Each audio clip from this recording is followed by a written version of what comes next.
Today is January 18th, 2023. I want to talk about the conflict, the ongoing conflict in Ukraine. I want to start by taking a look at liveuamap.com. Keep in mind, this is a pro-Ukrainian map.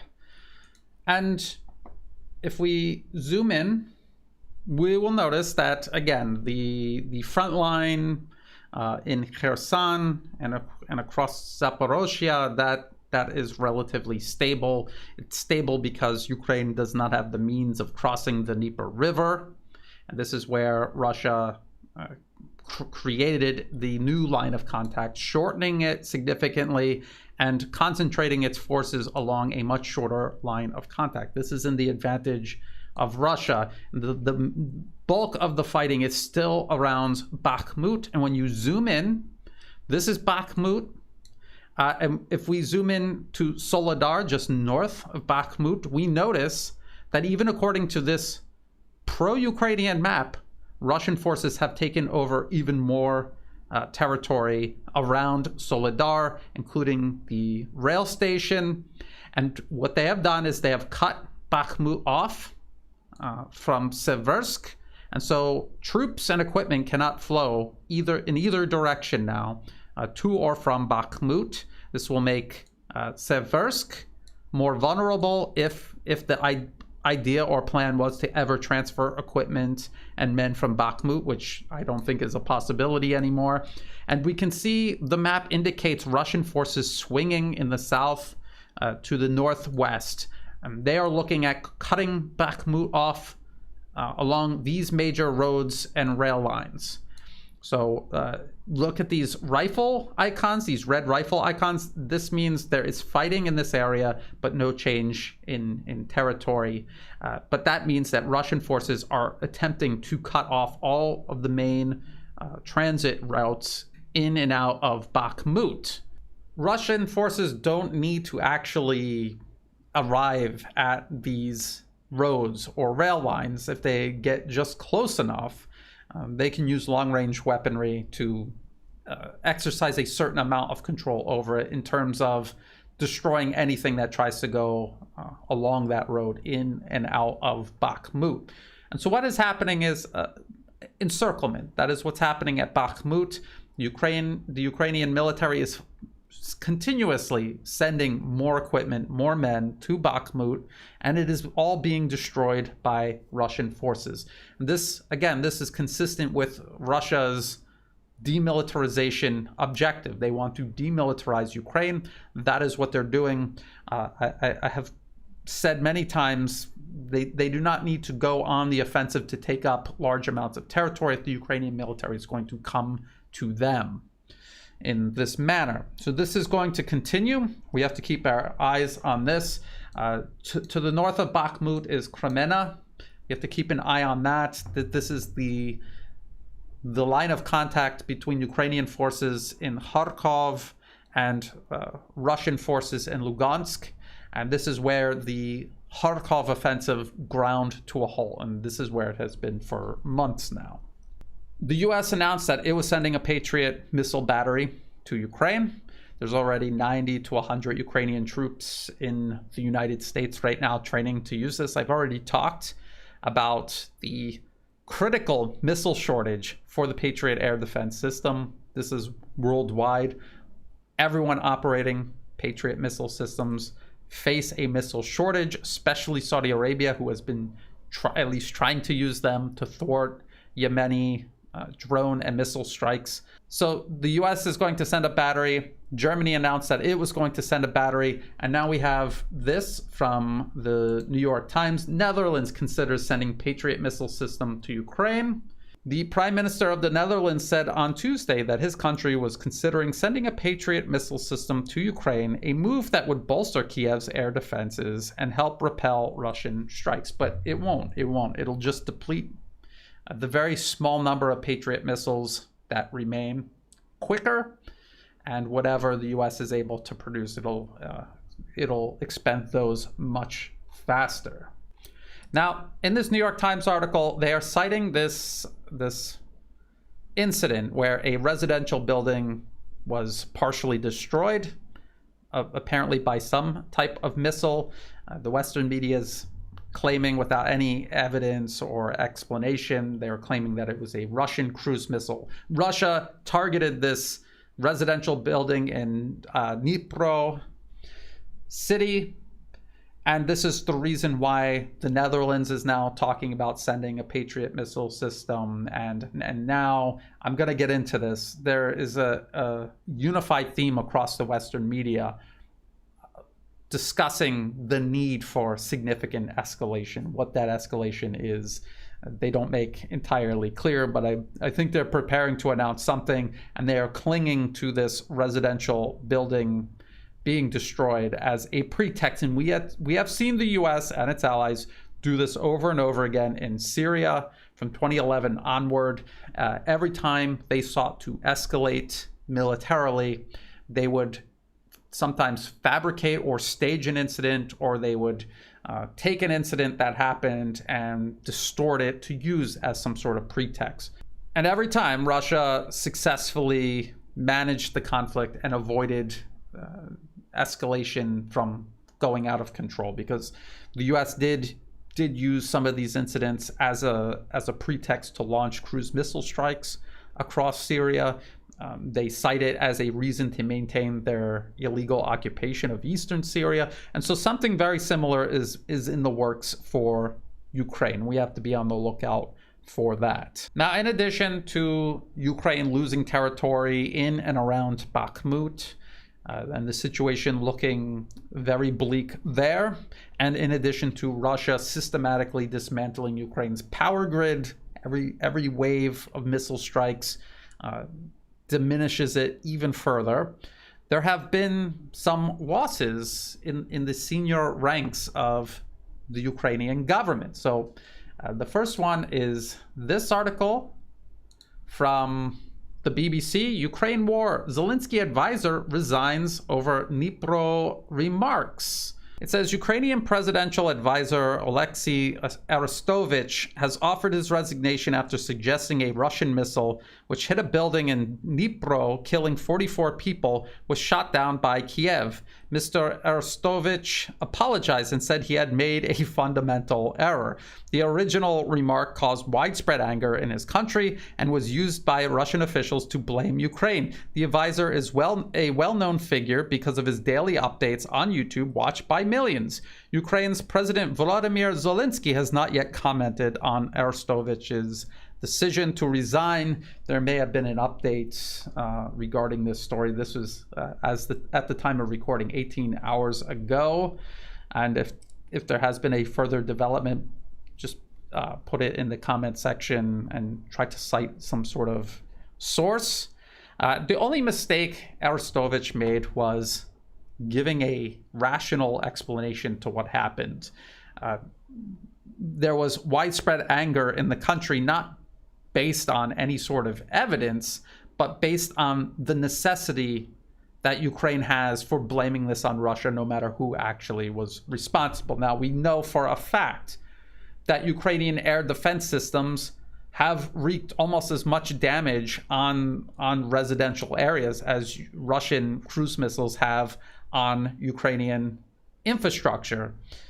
And there was also a incident where a Ukrainian air defense missile landed in Poland and killed 2 Polish civilians. And another missile landed in Belarus. And these are accidents. It's not as if Ukraine is deliberately doing this, but it is what is happening because of the way they are trying to defend against Russian cruise missiles. So Arestovich is providing the only actually rational explanation for what happened in Dnipro regarding this residential building. Everyone else is simply suggesting Russia, simply because it is evil, deliberately targeted this residential building, randomly targeted it and killed these people for no other reason than because Russia is pure evil, even though the Western media themselves admit that there is an ongoing missile campaign to target infrastructure, not civilian residential complexes. And just to give you an idea of how this is being used, this residential building being hit, I've seen a large number of articles now. That New York Times article cited the residential building being hit, there's this from CNN. Biden reaches a vital new tipping point on Ukraine. That sounds very serious. And the article says, the West has reached its latest fateful crossroads over Ukraine. Looming decisions on deepening support for Kiev's fight against Russian President Vladimir Putin's onslaught have been rendered even more critical by a winter battlefield that was more dynamic than the expected frozen stalemate. They're talking about Ukraine losing cities is what they're talking about. Time is also fast ebbing for the US and its allies to send more powerful weapons and to train Ukrainian soldiers how to use them before the second, possibly decisive year of the war, which could see Russia launch a ferocious new offensive. The humanitarian cost of the conflict and the justification for Western aid was, meanwhile, laid bare by the horror of a Russian cruise missile attack on a 9-story apartment block in Dnipro in central Ukraine that killed 45 people, including 6 children. Never forget to mention the children when you're trying to use a tragedy as a pretext to escalate violence. The tragedy exacerbated the depravity of an unprovoked war and renewed calls for Putin to face war crime charges. It also underscored that any hopes for a negotiated end to the war are more distant than ever, a fact that seems to have injected new resolve and unity in the Western alliance at a critical moment. So many people following this conflict, Alex Christoforou and Alexander Mercouris of the Duran especially, they said that they're going to push every button necessary to coerce all of Europe, all of NATO into another round of huge military support for Ukraine, emptying out their inventories and transferring it over to Ukraine. And they are cynically using this apartment building tragedy to do it. And this was most likely Ukrainian actions that caused this. Getting back to the point, Arestovich, he is out for whatever reason. He was in the middle of this narrative that they were trying to use as a pretext. He was undermining it, and now he is paying the price for that. He is gone. So that is one senior advisor gone. And then there is this article from also from the BBC. Ukraine war. Who was Interior Minister Denis Monastroitsky? And who was he? Because he died in a helicopter crash. The article says he died aged 42 in a helicopter crash near Kiev. He is the most senior Ukrainian official to die since the war began almost a year ago. An interior minister is in charge of all of the police internal security of Ukraine. So that's 2 high-level men gone one way or the other. Arestovich resigning and the interior minister perishing in a helicopter crash. So you have tragedy upon tragedy upon setback upon setback. This is where Ukraine is right now. They're losing high-level advisors and ministers. They're losing cities, Soledar, to Russian forces. They're losing Bakhmut to Russian forces. And they're losing huge amounts of men and equipment. In the process, they're not simply retreating and losing territory. They are losing men and equipment in the process. And all along, Russia is targeting the power grid and wearing that down. So this growing pressure, things are going to start to break. And no amount of Western aid sent to Ukraine is going to reverse this. And this is what we see the Western media admitting. This is from The Atlantic. Western aid to Ukraine is still not enough. This is by Elliot Cohen. That name sounds familiar. And this is what he says. Ukraine's friends have poured a considerable amount of weaponry into the nation's fight for survival. That is simply not true. Ukraine is a proxy of the US. It is fighting for NATO's ability to menace Russia right on its own border. Before 2014, Ukraine was surviving. There was no prospect of war with Russia. This is NATO using Ukraine as a proxy. The United States alone has provided more than $25 billion of materiel, including 160 modern artillery pieces, 38 medium-range HIMARS rocket systems. I think he's throwing in HIMARS launchers that were promised but have not been delivered yet, because these would be ones coming off of assembly lines. Hundreds of armored vehicles and tens of thousands of advanced munitions of all types. Allies such as Poland and the Czech Republic have done even more in relative, not absolute terms, supplying hundreds of Soviet model tanks, an array of modern artillery systems, and all kinds of non-lethal support. Even hesitant Germany has sent a score of advanced guns and missile launchers, some anti-aircraft systems, and more. In total, the West has sent more than 320 tanks, 2,400 other armored vehicles, 450 artillery pieces, and more than 135 air defense systems to Ukraine, and more is on the way. And all of that, plus the more that's on its way, does not even equal what Ukraine started out with in late February 2022. And then Cohen tries to argue that all of this is what has allowed Ukraine to take back Kharkov and Kherson.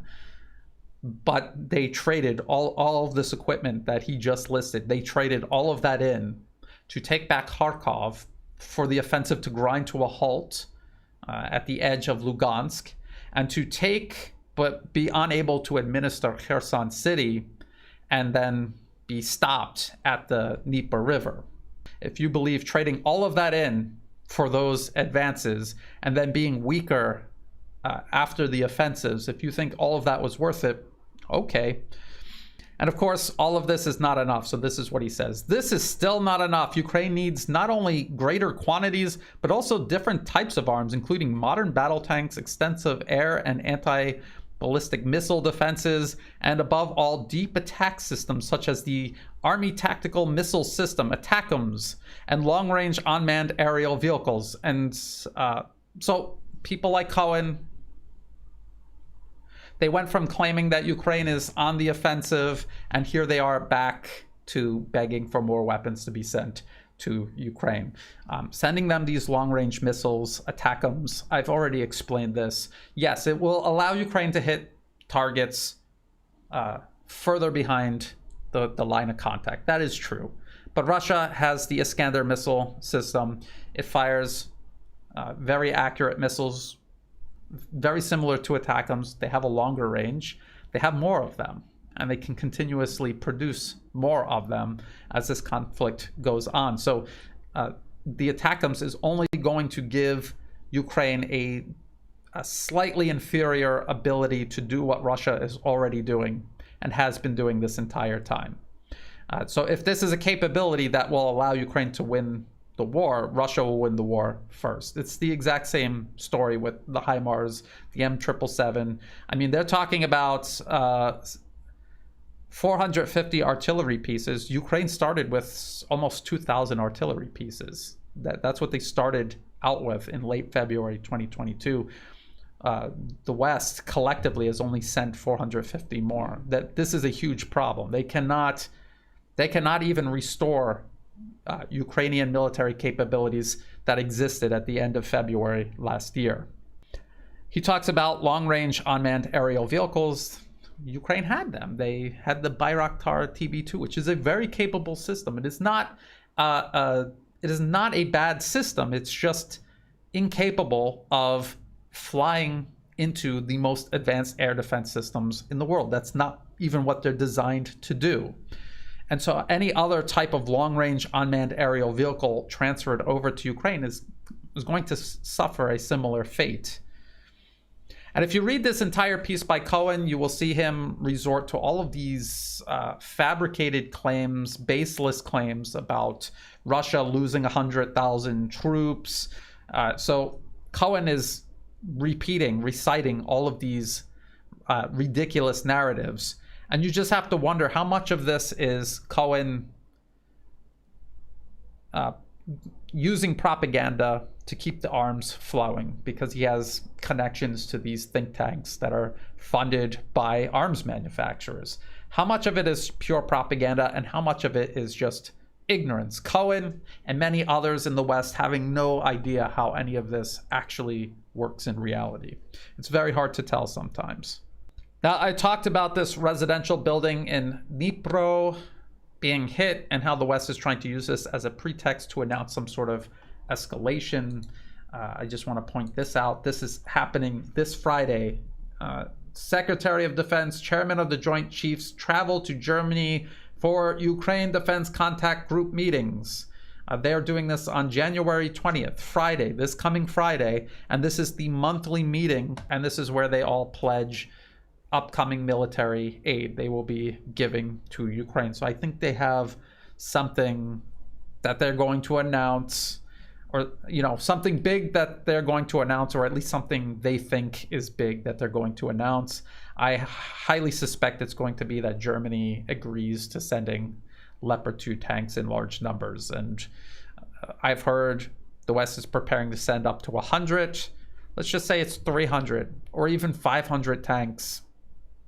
Just think about all of the problems you're going to have just transferring them to Ukraine physically, training Ukrainians to operate them in any timely manner, and for them to be able to operate them effectively, and the logistical nightmare of trying to fuel, arm, and maintain hundreds of main battle tanks that Ukraine previously had no experience operating, tanks that weigh many tons, and that will have to be shipped 1,000 kilometers away from the front line to Poland to be serviced, and then another 1,000 kilometers back to the front line. Just imagine the nightmare this poses for Ukrainian forces, hardly giving them a capability they didn't have before. They're actually going to be more cumbersome now than they were at the end of February 2022.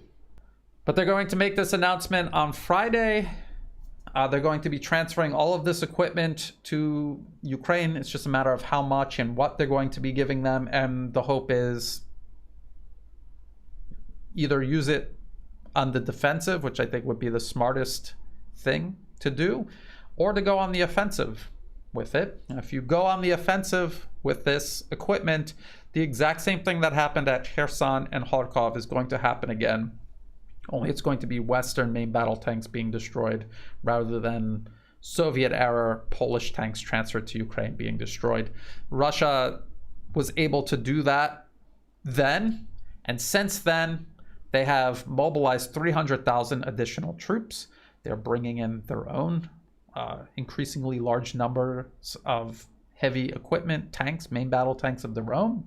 They have constructed these massive defensive lines with tank traps, ditches, trenches, and fortifications of all kinds, specifically to grind any sort of offensive to a halt. And I've done videos about how that works, how a lot of these obstacles are designed to channel armor into a kill zone or keep it out in the line of fire longer than if they were just allowed to advance over an open field.